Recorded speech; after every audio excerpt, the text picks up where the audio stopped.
Hi అండి. మనం దోశల కోసం వేసుకున్న పప్పు బియ్యం అయితే 6 గంటలు నానాక ఇలా ఉన్నాయి.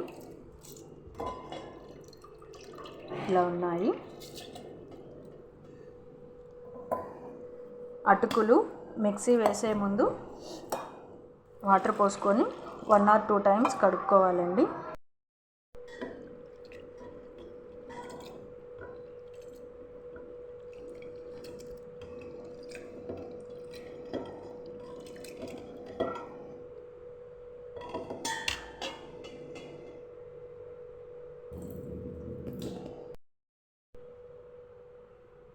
అటుకుల్ని వాష్ చేశాక ఇలా అయితే ఉన్నాయండి. ఒక 2 టైమ్స్ వాష్ చేసుకోవాలి. వాష్ చేసి ఇందులోకి కొన్ని వాటర్ని అయితే తీసుకోవాలండి. జస్ట్ ఒక 2-3 మినిట్స్లో ఇవనేది మెత్తగా అయిపోతాయండి. ఆల్రెడీ కొంతవరకు మెత్తబడ్డాయి. 2-3 మినిట్స్లో మెత్తగా అయిపోతాయి. ఈలోపు మనం ఈ రైస్ అనేది మిక్సీ వేసుకుందాం.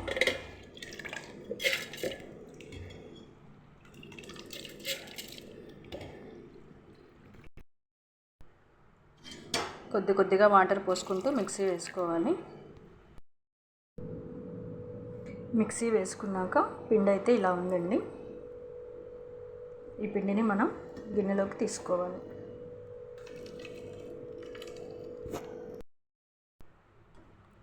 రెండోసారి తీసుకున్న పప్పులో మనం నానబెట్టుకున్నాం కదండి అటుకులు అనేవి ఇలా డైరెక్ట్గా వేసేసుకోవచ్చు వాటర్తో సహా.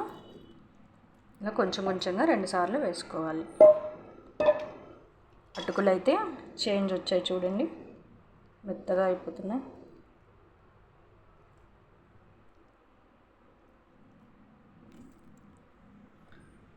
దీన్ని మిక్సీ జార్లో వేసి మెత్తగా చేసుకోవాలి. ఫైనల్లీ దోసపిండి అయితే ఇలా తయారైందండి. మొత్తం ఇలా మిక్స్ చేసుకోవాలి.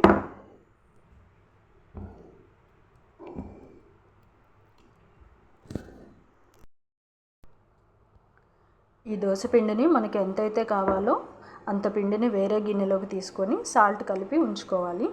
మార్నింగ్ దోశలు వేసుకుంటే చాలా బాగా పులిసి టేస్టీగా ఉంటాయండి. మిగతా పిండిని ఫ్రిడ్జ్లో పెట్టేసుకోవచ్చు. మనకు ఎంత కావాలో అంత మాత్రమే విడిగా వేరే బౌల్లోకి తీసుకొని సాల్ట్ కలుపుకోవాలి. లేకపోతే పిండి మొత్తం పులుపు అనేది ఎక్కువ అవుతుంది.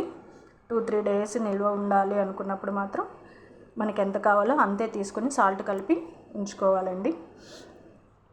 ఈ వీడియో కనుక మీకు నచ్చినట్టయితే షేర్ చేయండి, లైక్ చేయండి, సబ్స్క్రైబ్ చేయండి. థ్యాంక్ యూ ఫర్ వాచింగ్ అండి.